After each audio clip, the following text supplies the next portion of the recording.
네, 2012년도 국가직 9급 전자공학별 문제를 풀어보도록 하겠습니다. 宽변조 방식에 대한 설명으로 가장 옳은 것은이라고 하는데요.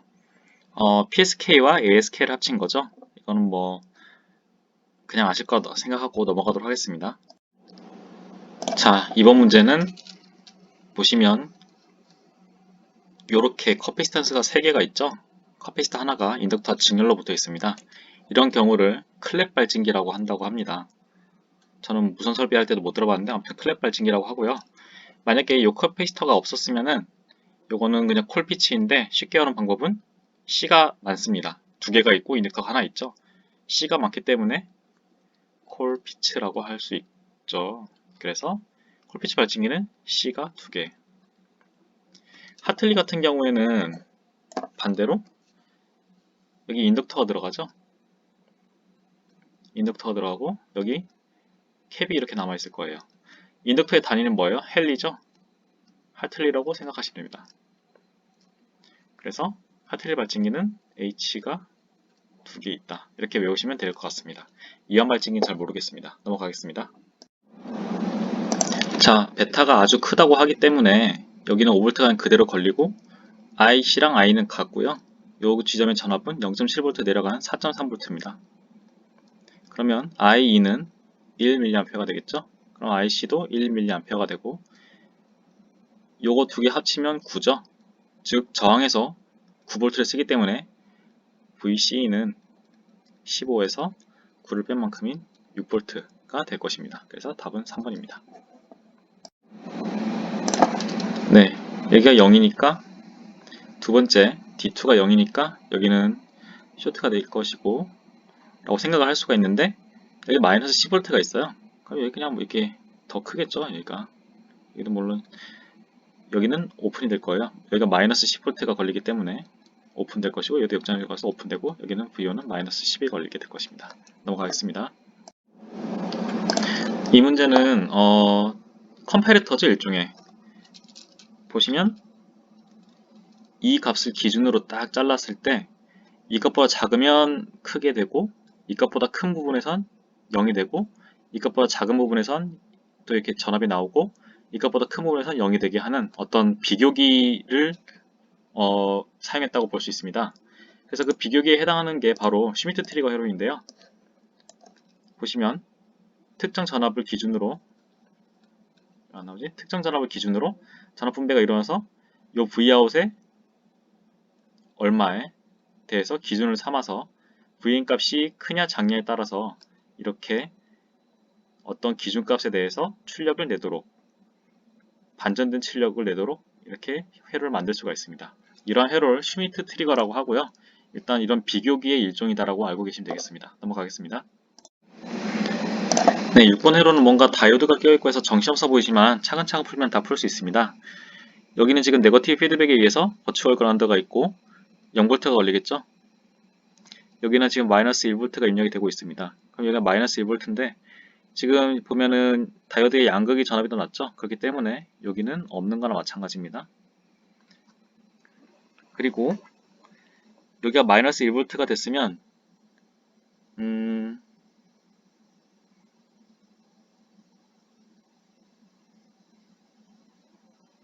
어떻게 될까요?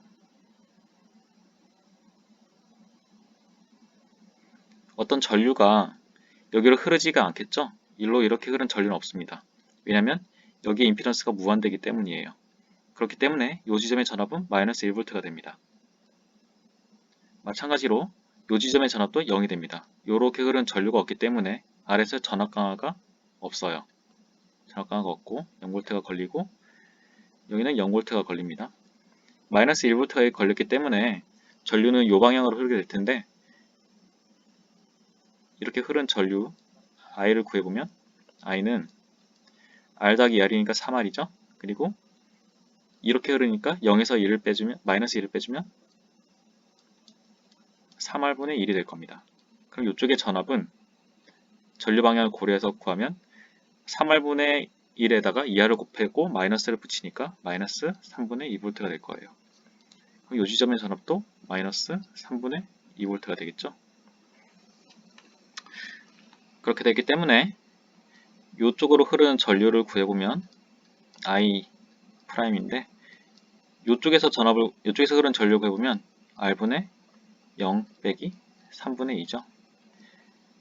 즉 3R분의 2라는 전류가 흐르게 되는데 이 전류가 2R도 똑같이 흐르죠. 그러면 2R분의 마이너스 3분의 2 빼기 V5가 될 겁니다. 자, 그럼 유가를 다 양변에 곱해주면은 이쪽에 유가를 곱해주고 여기에 유가를 곱해주면 이게 이렇게 좀 엄밀하게 되겠죠? 그러면은 4는 이렇게 하면 3이고 마이너스 2 마이너스 3V5가 되고 3V5는 마이너스 6 V5는 마이너스 2가 되겠죠. 그래서 답은 1번이 되겠습니다. 이거 넘어가겠습니다. 자, 초기 상태는 모두 L이라고 했습니다. L, L, L이죠. 그럼 이게 L이 있으니까 아웃은 로우일 거예요. 그렇기 때문에 일단 이건 틀렸고요. 그 다음에 H가 입력이 됩니다. H가 입력되고 아직 이거는 신호가 L이 그대로 다 전달되었기 때문에 이 상태일 것이고 이게 또 L이 있기 때문에 또 로우 상태일 거예요. 다음으로 H가 다시 여기에 인가가 됐기 때문에 여기는 또 똑같이 H고 H가 한 칸씩 옆으로 밀려나고 여기도 L일 거예요. 그럼 여기 또 L이 하나가 여전히 있기 때문에 세 번째도 L입니다. 그래서 답은 4번이 되겠습니다. 그 다음에 또 L이 들어가면 여기가 H가 되고 여긴 그대로 L이 남을 것이고 여기는 또 L이 들어갈 거예요. 왜냐면 여기 세 번째가 L이니까요. 아무튼 이런 식으로 쭉쭉 지속이 되는데 그냥 천천히 해보시면 답을 구할 수 있습니다. 넘어가겠습니다. 네, 이번 문제는 뭐 중첩을 이용해서 풀 수도 있겠지만 그냥 무식하게 풀어보도록 하겠습니다. 얘가 VO면 여기는 VO-2예요. 여기로 흐르는 전류는 IRB는 RB가 8이죠. 8분의 VO고요. 여기로 흐르는 전류는 IRA죠. RA는 RA가 4니까 4고 여기 VO-2예요. VO-2입니다. 자, 그러면 이 전류가 이렇게 나가고 이렇게 흘러 들어간 거니까 4는 4분의 VO-2 플러스 8분의 VO 양변에 8을 곱하면 32는 2VO 빼기 4 플러스 VO 36은 3VO VO는 12가 되겠습니다. 그래서 답은 4번입니다. 넘어가겠습니다. 자, 이 문제를 보시면 네거티브 피드백이 있기 때문에 버추얼 그라운드에서 여기 0V가 되고요. 여기도 0V죠? 그러면은 여기는 전류가 안 흐릅니다. I는 R분의 V인데 V가 0이니까요. 그러니까 이건 없는 걸로 생각해도 되고요. 이쪽으로 I라는 전류가 흐른다고 치면은 전압 강화가 여기도 0이고 여기도 0이니까 반으로 나눠지겠죠? 그래서 2분의 I가 흐를 거고 이쪽으로 2분의 I가 흐를 거예요. 그럼 이쪽 전압은 얼마일까요? 이쪽 전압은 2분의 Ri겠죠? 자, 그런데 그러면 이 I를 구할 수가 있죠? I는 2분의 1의 R에 V 레퍼 빼기 2분의 Ri다. 이렇게 식을 하나 일단 갖고 있으면 되겠고요. 그러면 이걸 넘겨서 곱해주면 2분의 1 Ri는 V 레퍼 2분의 Ri죠. 넘겨주면 Ri는 V 레퍼다. 이런 식이 하나 나오고요. 자, 이 전류는 어디로 갈까요? 이렇게 가죠. 그럼 이쪽 전압은 여기는 0에서 이걸 빼주니 전류가 이렇게 흐르니까 마이너스 전압을 가질 것이고 2R 곱하기 2분의 I겠죠? 그러므로 양변을 약분하면 마이너스 RI가 될 것이고요. RI는 여기서 V레퍼니까 마이너스 V레퍼가 되겠죠. 그렇기 때문에 출력 전압은 2번이 되겠습니다. 넘어가겠습니다. 자, 베이스 콜렉터 간 전압이 마이너스 6V라고 합니다.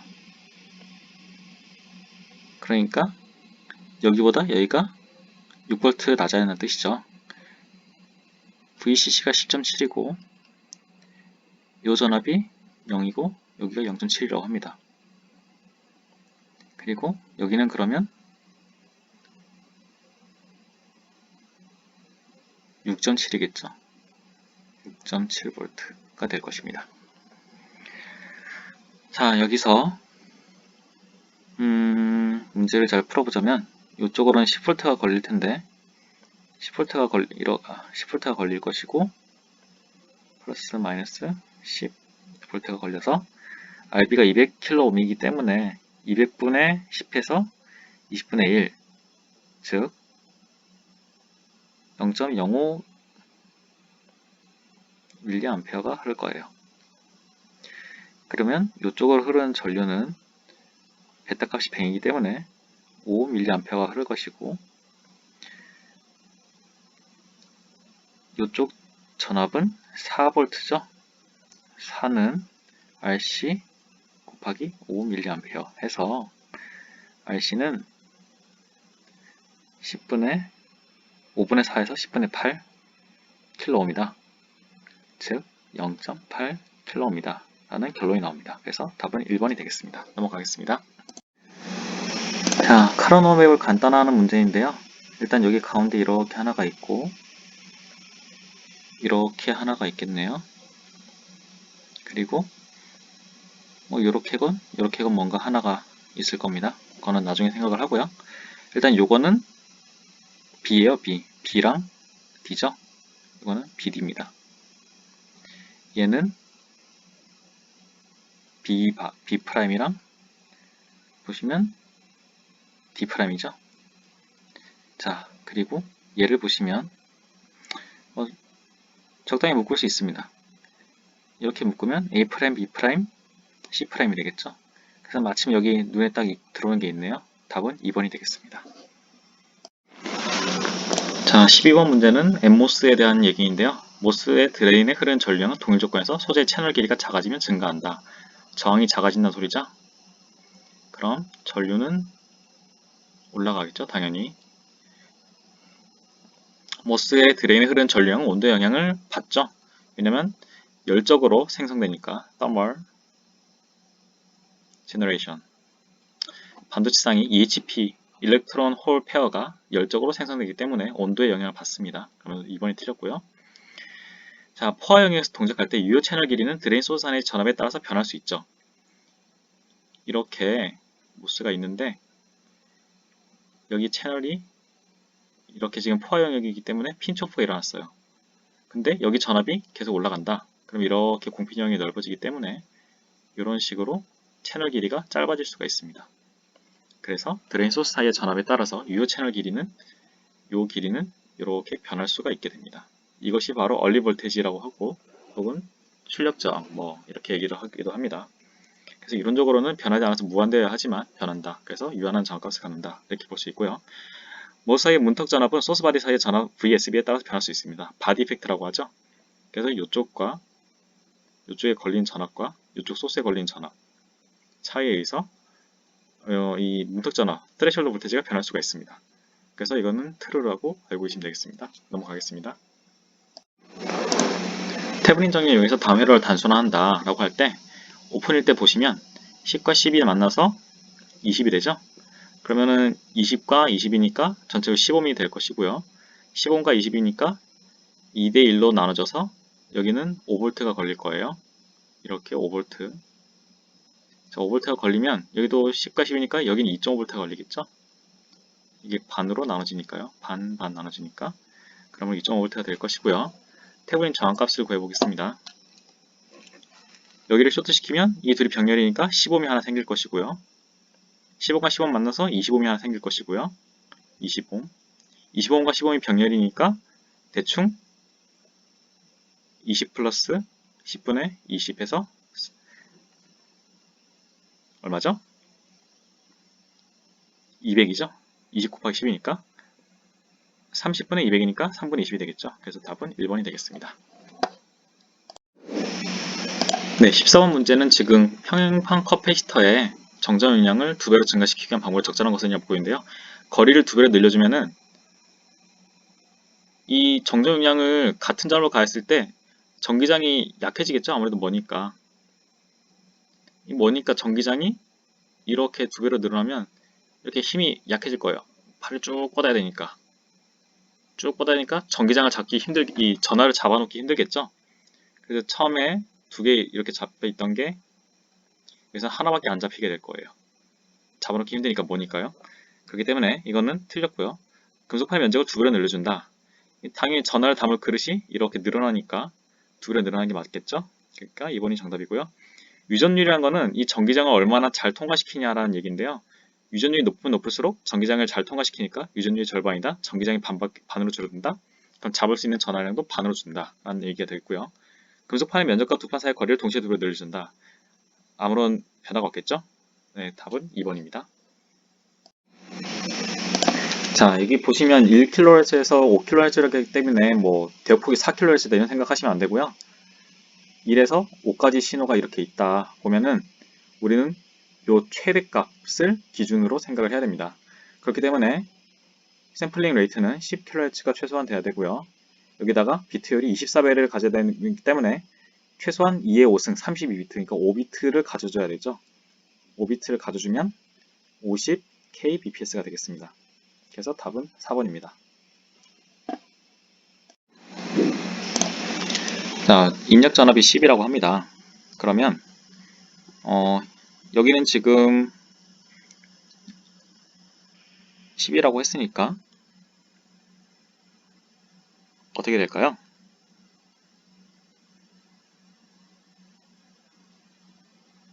V라고 하면 여기도 V가 될 것이고, 여기로 흐르는 전류는 I는 100분의 10 빼기 V가 될 것이고요. 이 전류는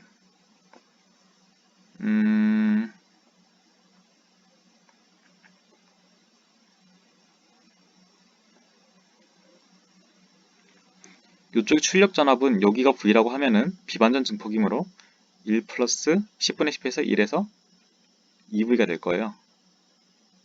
따라서 이쪽 전압은 2V이고, 그러면 IL이란 것은 I에다가 이쪽에 I 프라임이라 하면은 I 프라임을 더한 건데, I란 게 100분의 10 빼기 V였고, I 프라임이란 거는 100분의 V예요. 자, 그러면 IL은 100분의 10 빼기 V에다가 100분의 V를 더해줘요. 그럼 이거 없어지죠? 그러면 0.1이 됩니다. 그래서 답은 2번이 되겠습니다.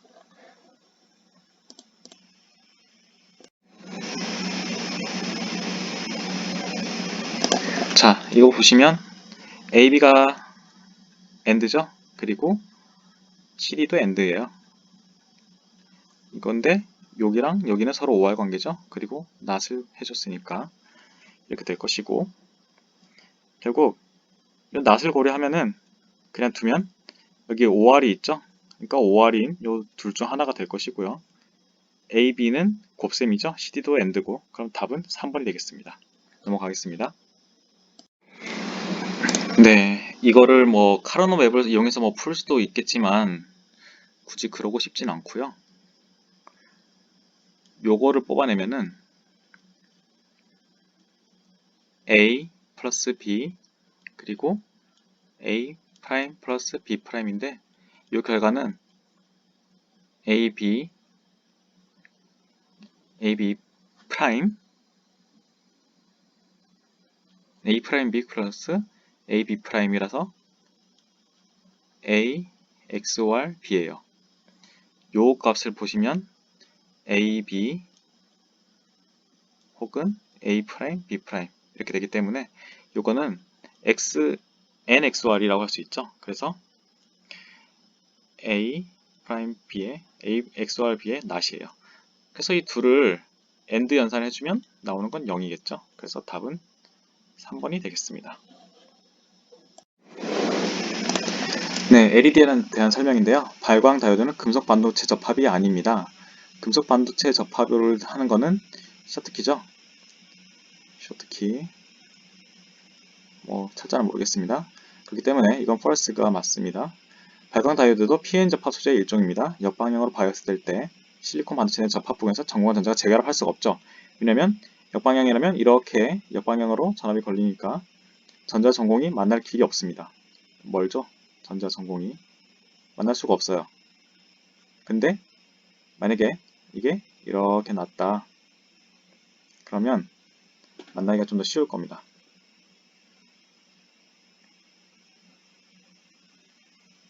왜냐면 이렇게 전자가 이동하고 홀도 이렇게 이동하면서 여기 중간에서 이렇게 이렇게 겹치는 위치가 있을 수가 있거든요. 이 위치에서 딱 결합을 하게 되는 거예요. 근데 이거는 겹칠 수가 없죠. 이렇게 중간에 공필 0이 가로막혀 있기 때문에요. 그렇기 때문에 이것도 false고 답은 1번이 되겠습니다. 자, 디귿 볼게요. 발광 다이오드는 빛을 정기적 신호로 변환하는 포토 다이오드와 반대되는 기능을 합니다. 포토 다이오드는 빛을 정기적으로 받아들이고 발광 다이오드는 전기를 빛으로 만들어내니까요.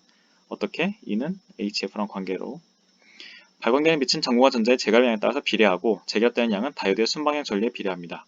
왜냐하면 그만큼 전류에 비례하는 만큼 결합도 비례해서 할 것이고 그 비례하는 만큼 이 광자도 비례해서 나올 테니까요. 그렇기 때문에 이건 true가 되겠습니다. 그래서 답은 1번이 되겠습니다. 자, AM에 대한 얘기고요. 이거는 보시면 변조지수는 요 최소값과 최대값의 합, 즉 18 플러스 2의 18 빼기 2가 되겠습니다. 이게 변조지수 m이고요. 계산하면 20분의 16, 즉 10분의 8에서 0.8이 될 것이고요. 그 다음에 효율이 아니에요. 이거는 보시면 캐리어가 차지하는 전력의 비율을 R이라고 했어요. 그렇기 때문에 2 플러스 m제곱분의 m제곱이 아닌 2가 들어가야 됩니다. 캐리어이기 때문에요. 해당하는 건 요거죠. 그래서 답은 1번이 되겠습니다. 이상으로 풀이를 마치도록 하겠습니다.